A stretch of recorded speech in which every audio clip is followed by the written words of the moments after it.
Be not dismayed, whatever betide, God will take care of you. Beneath His wings of love abide, God will take care of you.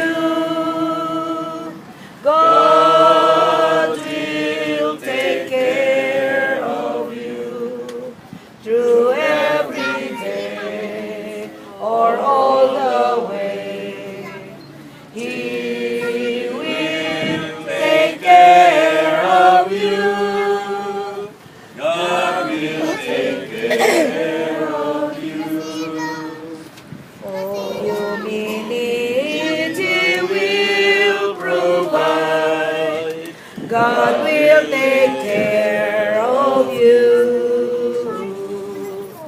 Nothing you ask will be denied. God will take care of you. God will take care of you through every day or all the way. He will take care of you. God will take care of you. No matter what may be the rest, God will take care of you.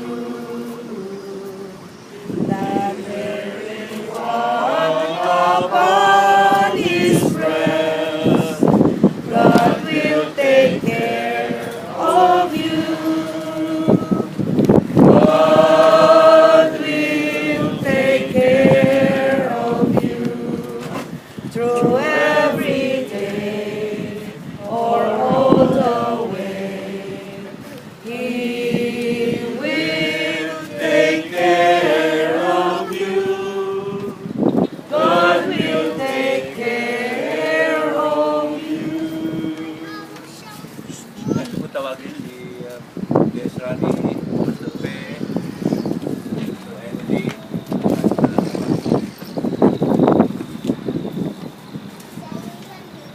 ay pagkatapos po sa ritual, muli sa parangal, sa ating kapatid na Dimes, at yung po mga mahal sa buhay, dito sa malapit.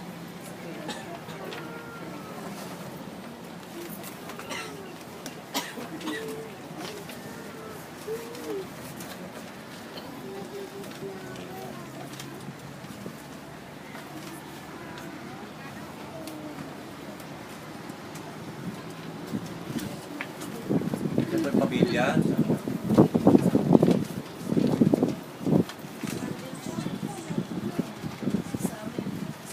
Pwede family, mga pamilya. The family of the Lindo and the Santos family. And then the other family who are part of this family. Let us pray. Eternal God, we praise you for Dinah. For Dinah is ours, and she is yours now. For all that Dinah has given to us to make us what we are. For that part of her which lives and grows in each of us. And for her life that in your love will never end. We give you thanks. We now offer Dinah back into your arms. Comfort us in our liveliness, and strengthen us in our weaknesses. And give us courage to face the future unafraid. And draw those of us who remain in this life closer to one another. And make us faithful to serve one another. And help us to know your peace and joy, which is eternal life in you, through Jesus Christ our Lord. Amen. Nakakadinig po tayo ng ilang panalangin para sa ating Sapagkat ang kaluluwa ng ating kapatid ay tinanggap na ng makapangyarihang Diyos, ating itatagpili na kanyang katawan sa lupa sa maluwalhating pag-asa kung papaano naglay niya ang larawan ng tagalupang, naging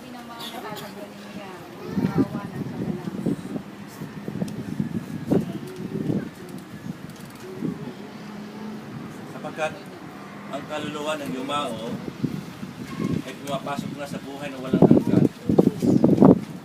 Atin ngang itagubilin ang kanyang katawan sa dakong paglalagakan sa kanya. Ngunit ang kanyang espiritu ay pagtatagubilin natin sa Diyos na inaalala natin ang salita ni Jesus doon sa krus. Ama, sa mga kamay mo ay pinagtatagubilin ko ang aking espiritu.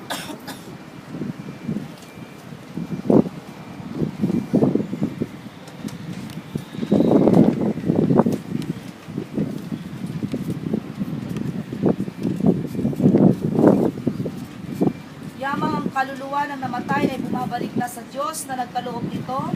Dahil dito'y tinatagubilin natin ang kanyang katawan sa lupa, lupa sa lupa, abo sa abo, alabok sa alabok, na tumingin sa pagkabuhay na maguli ng lahat sa katapusang araw at sa buhay na darating. Sa pamagitan ng ating Panginoong Jesucristo na sa pagdating niya na may maluwalhating kadakilaan, upang hukuman ang sanlibutan, ang lupa at ang dagat ay luluwal ang kanilang patay. At ang mga nabubulok na katawan niyong nangangatulog sa kanya ay mapapalitan at gagawing katulad ng kanyang sariling maluwalhating katawan. Sa ngayon, sa makapangyarihang mga gawa, sa pamagitan niyon kanyang napasuko ang lahat ng mga bagay sa kanya. Mapalad ang mga patay na mula ngayon at sa harapin ay mamamatay sa Panginoon. Oo, sinabi ng Espiritu, upang sila ay magsipanghingalay sa kanyang mga gawa at ang kanilang mga gawa ay susunod sa kanila. Ay po'y manalangin, nakapangyarihang Diyos, kasi iyo'y nabubuhay ang lahat ng mga kaluluwa at ng mga namatay na. Sa aming Panginoon, nasa inyo ang kalakasan at kagalakan. Pinapasalamatan ka nga namin dahil sa mabubuting halimbawa ng inyong mga alipin na nagtatapos na ng kanilang takbuhin at ngayon nagsisipaghingalay mula sa kanilang mga gawa. At aming dinadalangin sa iyo, Panginoon, sa kasamahan yaong mga nakatapos na ng kanilang mga gawain ay ganap na managana sa kagalakan sa inyong walang hanggang kaluluwa.